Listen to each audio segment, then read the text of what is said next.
Laporan analisis mendalam, Standar Audit 580, Revisi 2021, Representasi tertulis.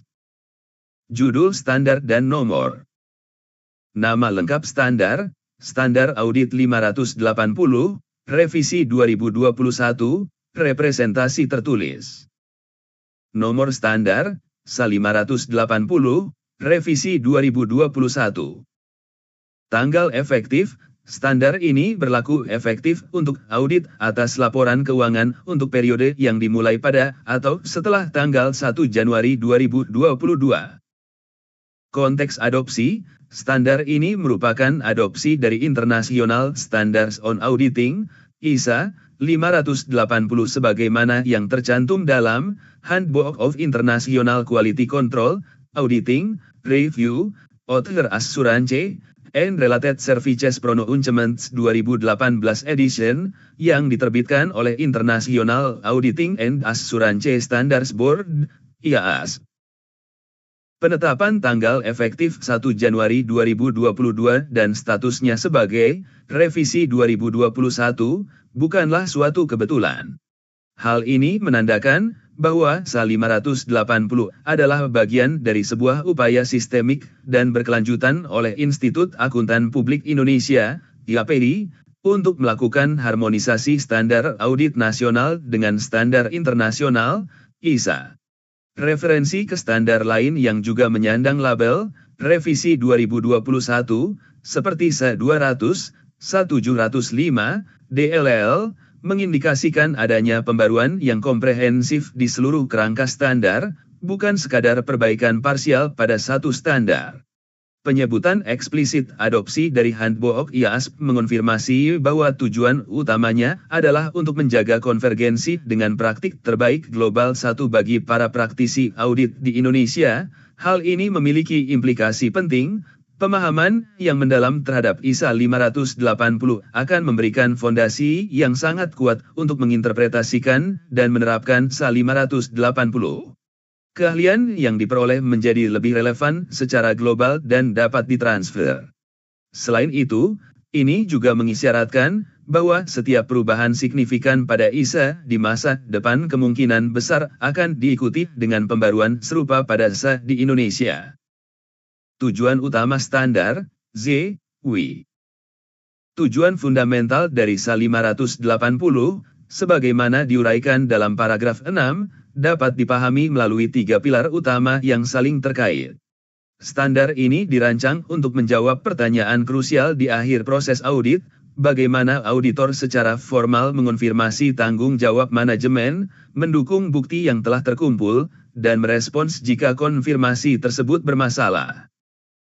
Memperoleh konfirmasi tanggung jawab, tujuan pertama adalah untuk memperoleh representasi tertulis dari manajemen, dan, jika relevan, pihak yang bertanggung jawab atas tata kelola atau those charged with governance TCWG, bahwa mereka meyakini telah memenuhi tanggung jawab fundamental mereka. Tanggung jawab ini mencakup penyusunan laporan keuangan sesuai kerangka yang berlaku dan penyediaan informasi yang lengkap kepada auditor. Ini lebih dari sekadar formalitas dokumentasi, ini berfungsi sebagai kunci akuntabilitas, accountability log, formal. Di awal perikatan, SA 210, persetujuan atas ketentuan perikatan audit, menetapkan premis tanggung jawab manajemen. SA 580, yang diterapkan di akhir audit, berfungsi sebagai penegasan akhir bahwa tanggung jawab yang telah disepakati tersebut benar-benar telah dilaksanakan. Paragraf A7 secara eksplisit menyatakan bahwa bukti audit lain tidaklah cukup untuk membuktikan bahwa manajemen percaya mereka telah memenuhi tanggung jawabnya, hanya konfirmasi langsung dari merekalah yang bisa. Dengan meminta tanda tangan, auditor secara efektif mentransfer kembali beban pembuktian pemenuhan tanggung jawab kepada manajemen, menciptakan jejak audit yang tidak terbantahkan mengenai pengakuan tanggung jawab tersebut. Mendukung bukti audit lain, tujuan kedua adalah untuk mendukung bukti audit lain yang relevan dengan laporan keuangan atau asersi spesifik. Ini dilakukan jika auditor merasa perlu atau jika diwajibkan oleh standar audit lainnya. Representasi tertulis menjadi penopang, bukan pengganti, dari bukti audit yang telah diperoleh melalui prosedur lain. Merespons secara tepat, tujuan ketiga adalah untuk memberikan kerangka bagi auditor dalam merespons secara tepat jika representasi yang diminta tidak diberikan, atau jika representasi yang diberikan diragukan keandalannya. Pilar ini mengubah SA 580 dari sekadar prosedur pengumpulan bukti menjadi sebuah alat diagnostik yang kuat untuk menilai integritas manajemen. Respons manajemen terhadap permintaan representasi apakah mereka kooperatif, ragu-ragu, menunda, atau menolak merupakan bukti audit itu sendiri. Paragraf 19 mengharuskan auditor untuk mengevaluasi ulang integritas manajemen jika representasi tidak diberikan.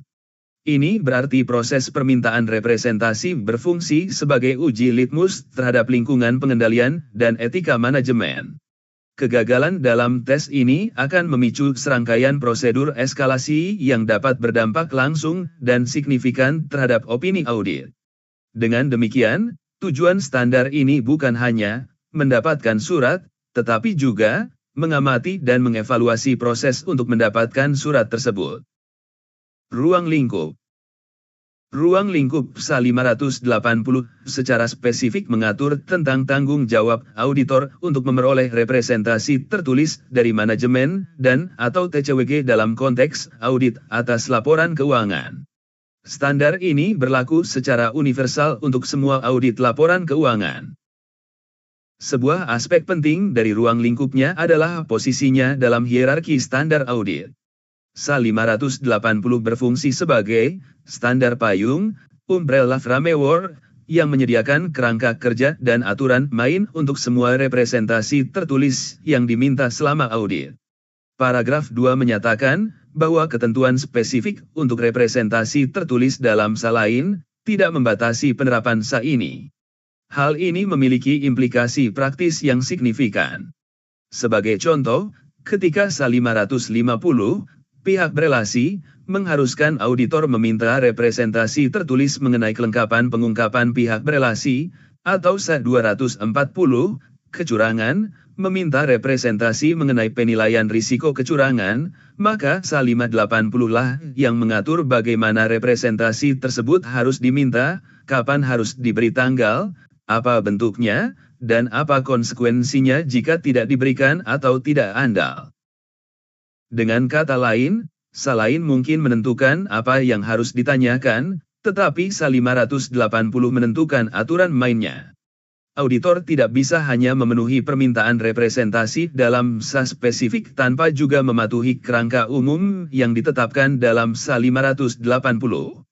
Misalnya, tanggal surat representasi yang diminta berdasarkan SA 570, kelangsungan usaha, harus tetap mematuhi ketentuan di SA 580, yaitu sedekat mungkin dengan tanggal laporan auditor. Kerangka payung ini memastikan adanya konsistensi, ketegasan, dan perlakuan yang seragam terhadap semua jenis representasi tertulis, memperkuat validitasnya sebagai bukti audit. Definisi kunci. Untuk memahami penerapan SA 580 secara tepat, terdapat dua definisi kunci yang harus dipahami esensinya. Representasi tertulis didefinisikan sebagai suatu pernyataan tertulis yang diberikan oleh manajemen kepada auditor untuk mengonfirmasi mengenai hal-hal tertentu atau untuk mendukung bukti audit lain. Bagian paling krusial dari definisi ini adalah apa yang dikecualikannya. Representasi tertulis secara eksplisit tidak termasuk laporan keuangan itu sendiri, asersi yang terkandung di dalamnya, atau buku dan catatan yang mendukung laporan keuangan tersebut. Pengecualian ini sangat fundamental karena menegaskan peran representasi tertulis dalam hierarki bukti audit. Ini bukanlah sumber primer bukti, melainkan alat untuk mengonfirmasi pemahaman atau bukti yang telah diperoleh dari sumber lain, yaitu dari catatan akuntansi dan prosedur audit lainnya. Ini mencerminkan prinsip konfirmasi, bukan originasi, confirmation, not origination. SA 500, bukti audit, menetapkan catatan akuntansi sebagai sumber utama bukti. Definisi dalam SA 580 menciptakan demarkasi yang jelas, catatan adalah bukti primer, sedangkan representasi tertulis adalah bukti pendukung atau konfirmatif. Hal ini secara langsung mendukung konsep fundamental bahwa representasi tertulis tidaklah cukup jika berdiri sendiri. Manajemen, untuk tujuan SA ini, istilah manajemen harus dibaca sebagai manajemen dan, jika relevan, pihak yang bertanggung jawab atas tata kelola, TCWG. Definisi yang diperluas ini memberikan fleksibilitas yang krusial bagi auditor untuk mencari akuntabilitas dari tingkat tertinggi dalam struktur tata kelola entitas. Ini sangat relevan dalam situasi di mana manajemen operasional mungkin memiliki keterbatasan pengetahuan, atau yang lebih penting, ketika integritas manajemen operasional diragukan. Paragraf A2 menjelaskan bahwa individu yang memberikan representasi bervariasi tergantung pada struktur tata kelola. Di entitas yang lebih besar, auditor mungkin perlu meminta representasi dari komite audit, bagian dari TCWG, jika mereka memiliki pengawasan langsung atas proses pelaporan keuangan. Fleksibilitas ini memastikan bahwa auditor tidak terjebak hanya pada level CEO/CFO, tetapi dapat naik ke tingkat pengawasan jika diperlukan untuk mendapatkan keyakinan yang memadai. Prinsip dan konsep fundamental. SA 580 dibangun di atas beberapa prinsip dasar yang mendefinisikan sifat dan batasan representasi tertulis sebagai bukti audit. Prinsip-prinsip ini adalah: bukti audit yang diperlukan, representasi tertulis bukanlah prosedur audit yang opsional. Paragraf 3 menyatakan bahwa ini adalah informasi yang perlu diperoleh auditor. Ini menegaskan statusnya sebagai bagian integral dari kumpulan bukti audit yang harus diperoleh untuk mendukung opini auditor. Tidak cukup dan tepat jika berdiri sendiri, meskipun diperlukan, SA 580 sangat tegas dalam menyatakan bahwa representasi tertulis tidak menyediakan bukti audit yang cukup dan tepat tentang hal-hal yang terdapat di dalamnya jika digunakan secara terpisah. Bukan pengganti prosedur audit lain, fakta bahwa manajemen telah memberikan representasi tertulis yang andal tidak memengaruhi sifat maupun luas bukti audit lain yang diperoleh auditor. Auditor tidak dapat mengurangi pengujian substantif atau prosedur lain hanya karena manajemen telah memberikan konfirmasi tertulis. Gabungan dari ketiga prinsip ini membentuk apa yang dapat disebut sebagai prinsip kebutuhan koroborasi. Inti dari SA 580 adalah penolakan fundamental terhadap gagasan bahwa pernyataan manajemen, sekalipun tertulis dan ditandatangani, dapat diterima begitu saja tanpa verifikasi. Setiap representasi material harus didukung dan dikuatkan oleh bukti independen yang diperoleh melalui prosedur audit lainnya. SA 200, tujuan keseluruhan auditor, menuntut auditor untuk mempertahankan skeptisisme profesional sepanjang audit. Menerima representasi tertulis tanpa koroborasi akan menjadi pelanggaran langsung terhadap prinsip skeptisisme ini. Paragraf 17 bahkan mengharuskan auditor untuk melaksanakan prosedur audit tambahan jika representasi tertulis tidak konsisten dengan bukti audit lainnya. Hal ini menunjukkan bahwa bukti lain yang diperoleh secara independen memiliki bobot yang setara atau bahkan lebih tinggi dalam menyelesaikan inkonsistensi. Oleh karena itu, peran utama SA 580 bukanlah untuk menjadi kesimpulan dari proses audit, melainkan untuk mendapatkan klaim formal dari manajemen dalam format yang dapat diaudit, yang kemudian menjadi subjek dari prosedur koroborasi lebih lanjut. Ketentuan utama, persyaratan wajib Z, what, and how.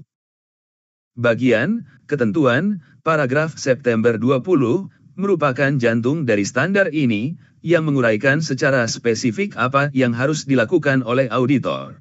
Persyaratan ini bersifat wajib dan tidak dapat dinegosiasikan. Pihak yang diminta, para 9 sedi auditor harus meminta representasi tertulis dari manajemen yang memiliki tanggung jawab yang semestinya atas laporan keuangan dan pengetahuan atas hal-hal yang relevan.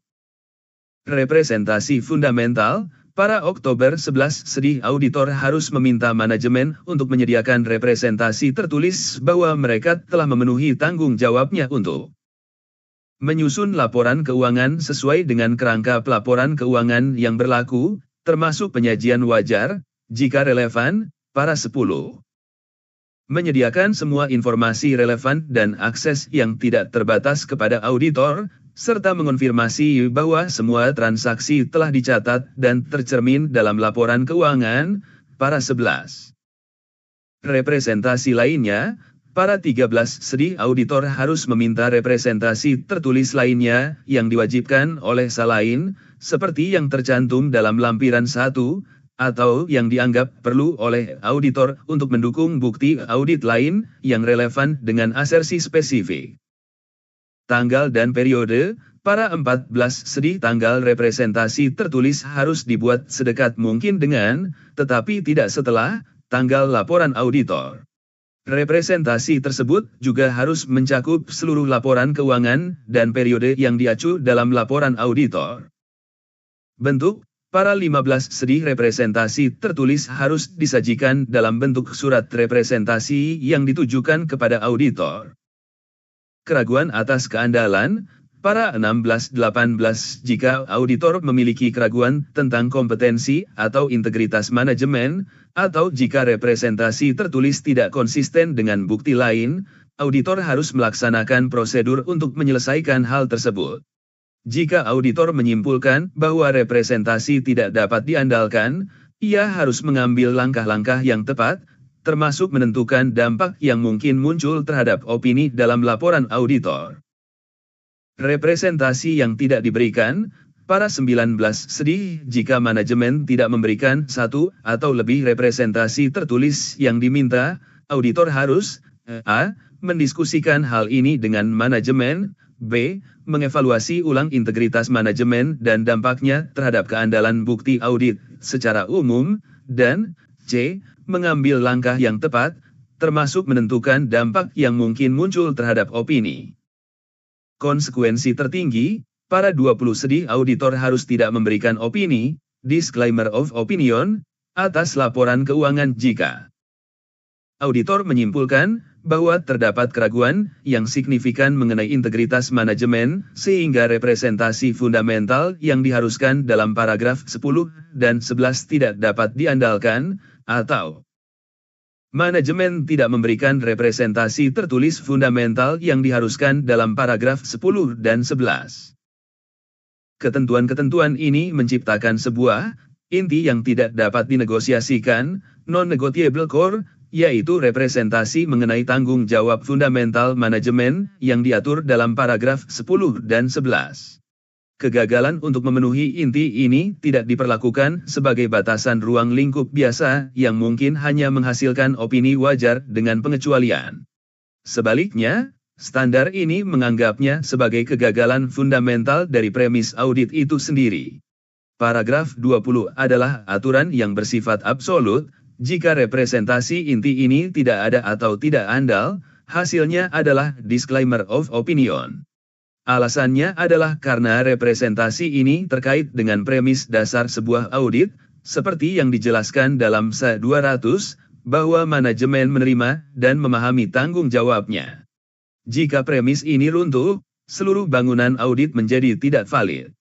Seperti yang dijelaskan dalam paragraf A26, dampak dari ketidakmampuan untuk memperoleh bukti ini tidak terbatas pada satu akun, melainkan bersifat menyeluruh, pervasif, terhadap laporan keuangan secara keseluruhan.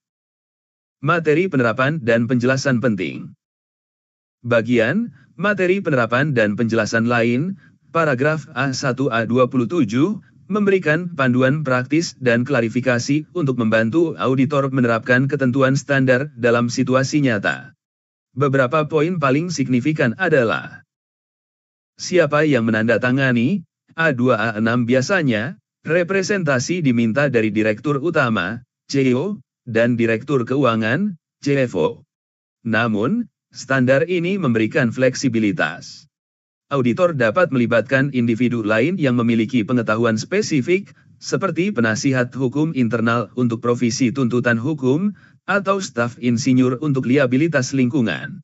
Dalam beberapa kondisi, TCWG juga dapat diminta untuk memberikan representasi. Pentingnya konfirmasi, A7-A8 bagian ini menegaskan kembali bahwa bukti audit lain tidak dapat membuktikan keyakinan manajemen bahwa mereka telah memenuhi tanggung jawabnya. Konfirmasi ulang tanggung jawab mungkin sangat tepat untuk dilakukan jika personel kunci yang menandatangani surat perikatan audit sudah tidak lagi menjabat, jika perikatan audit disiapkan pada tahun sebelumnya, atau jika ada indikasi manajemen salah memahami tanggung jawab tersebut. Representasi tambahan, A10-A13 memberikan contoh representasi lain yang mungkin dibutuhkan auditor untuk mendukung asersi spesifik. Contohnya termasuk representasi mengenai ketepatan pemilihan kebijakan akuntansi, rencana atau maksud yang dapat memengaruhi nilai tercatat aset, misalnya, rencana menjual investasi, atau kelengkapan liabilitas, baik yang aktual maupun yang kontingen. Representasi ini sangat krusial untuk area yang sangat bergantung pada intensi manajemen. Penentuan ambang batas, A14 sejalan dengan SA450, pengevaluasian atas kesalahan penyajian, auditor dapat menentukan dan mengomunikasikan suatu jumlah ambang batas kepada manajemen. Representasi kemudian akan mencakup konfirmasi bahwa dampak kesalahan penyajian yang tidak dikoreksi di atas ambang batas tersebut adalah tidak material.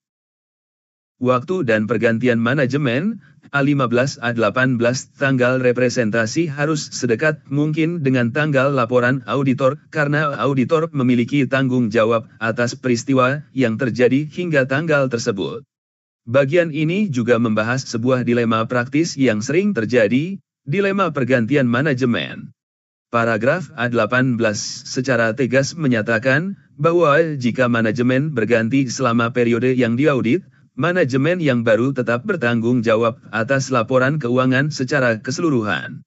Fakta bahwa mereka tidak menjabat selama seluruh periode, tidak mengurangi tanggung jawab individu tersebut. Ini memberikan landasan yang kokoh bagi auditor untuk bersikeras mendapatkan representasi yang mencakup seluruh periode yang relevan. Alasannya adalah tanggung jawab melekat pada posisi yang menyetujui laporan keuangan saat ini, bukan pada individu yang menjabat selama periode historis. Inkonsistensi dan keraguan, A23-A27 jika terjadi ketidakkonsistenan antara representasi tertulis dan bukti audit lain, auditor harus mempertimbangkan apakah penilaian risiko masih tepat dan mungkin perlu merevisinya.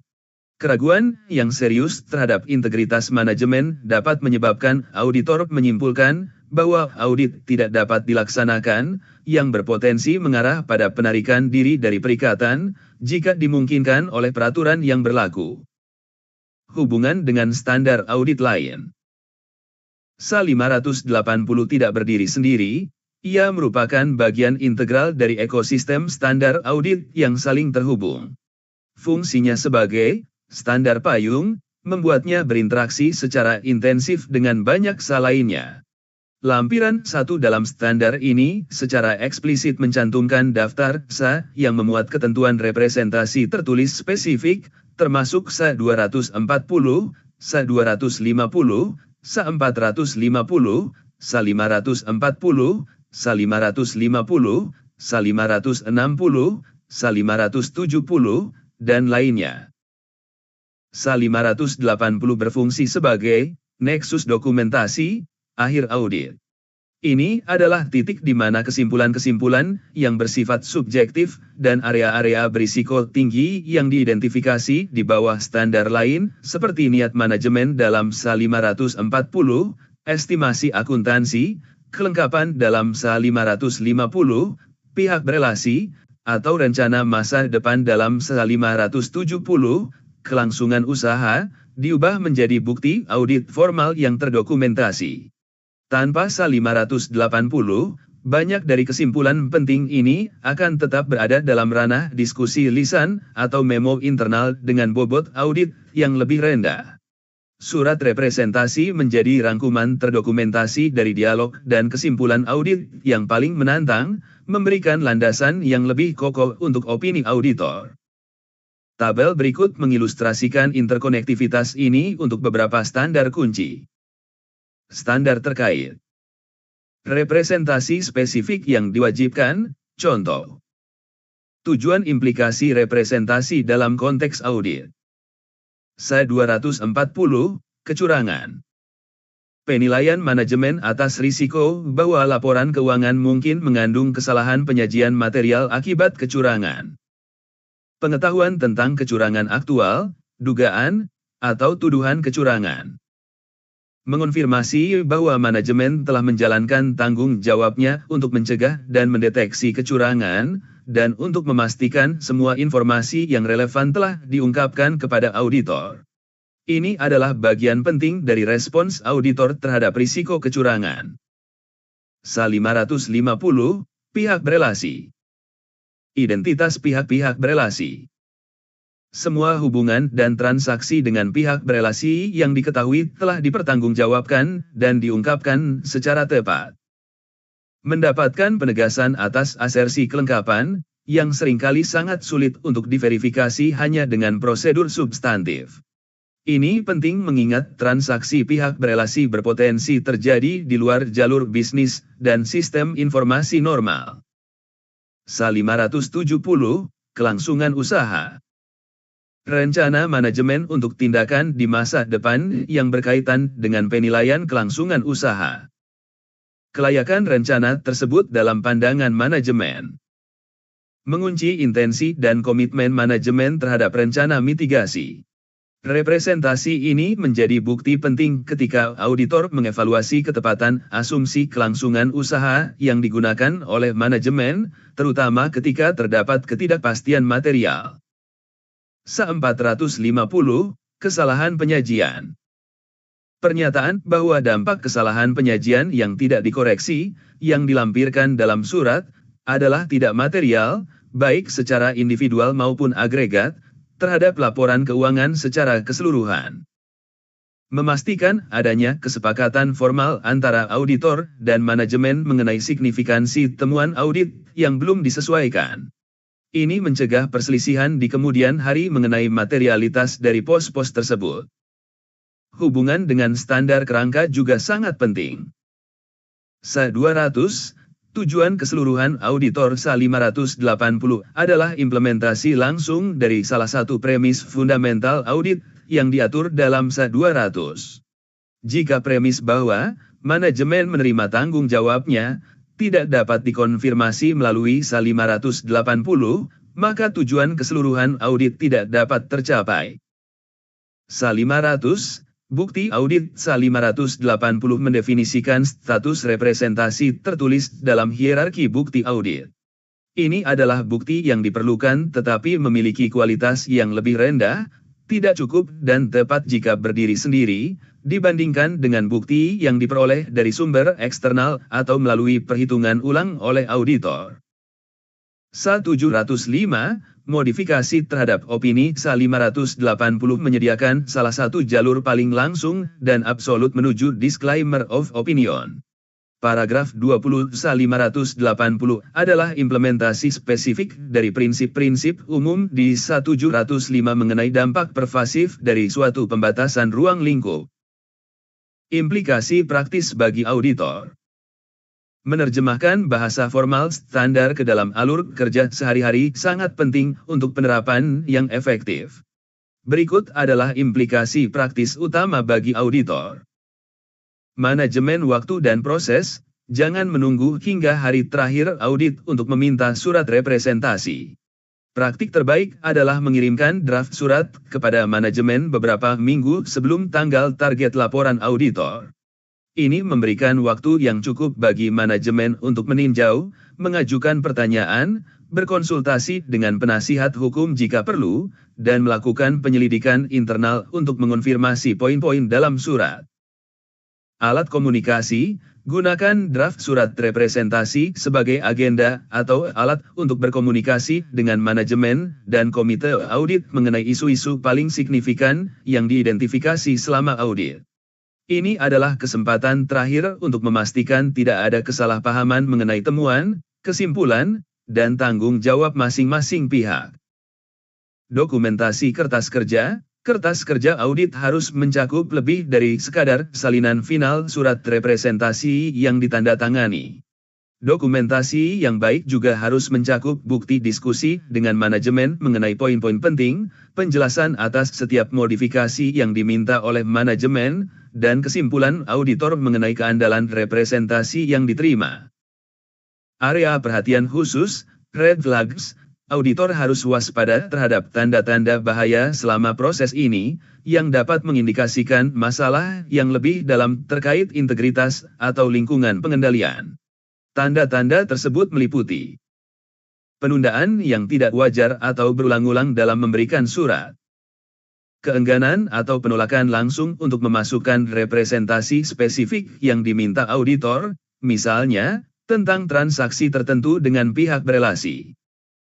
Permintaan untuk mengubah kata-kata secara signifikan yang bertujuan untuk melemahkan kekuatan representasi, misalnya, mengubah, kami mengonfirmasi bahwa semua transaksi telah dicatat, menjadi, kami tidak mengetahui adanya transaksi signifikan yang belum dicatat.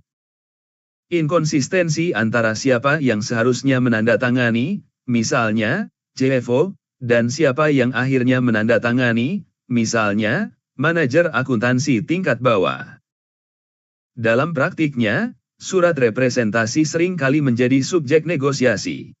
Auditor yang efektif menggunakan proses ini bukan sebagai tuntutan satu arah, tetapi sebagai alat negosiasi dan edukasi.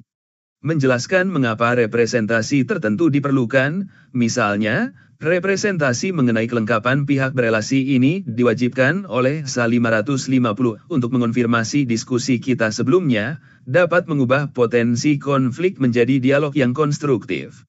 Pendekatan edukatif ini membangun kepercayaan, mengurangi resistensi, dan pada akhirnya menghasilkan representasi yang lebih andal karena manajemen benar-benar memahami apa yang mereka tandatangani dan mengapa hal itu penting. Contoh sederhana, jika relevan. Untuk mengilustrasikan konsep paling fundamental namun sering disalahpahami dalam SA 580 yaitu bahwa representasi tertulis, diperlukan tetapi tidak cukup, dapat digunakan analogi sederhana berikut. Analogi, diagnosis dokter, laporan pasien versus hasil tes laboratorium. Laporan pasien, representasi manajemen. Bayangkan Anda pergi ke dokter dengan keluhan sakit. Dokter akan memulai dengan bertanya, apa yang Anda rasakan? Laporan lisan Anda tentang gejala, misalnya, saya merasa demam, batuk, dan sakit tenggorokan, adalah informasi yang mutlak diperlukan. Dokter tidak dapat memulai diagnosis tanpanya. Ini setara dengan representasi manajemen informasi penting yang datang langsung dari pasien, entitas, mengenai kesehatannya, kondisi keuangannya. Batasan laporan pasien tidak cukup namun, apakah dokter yang kompeten akan langsung menulis resep antibiotik kuat hanya berdasarkan laporan Anda? Tentu tidak.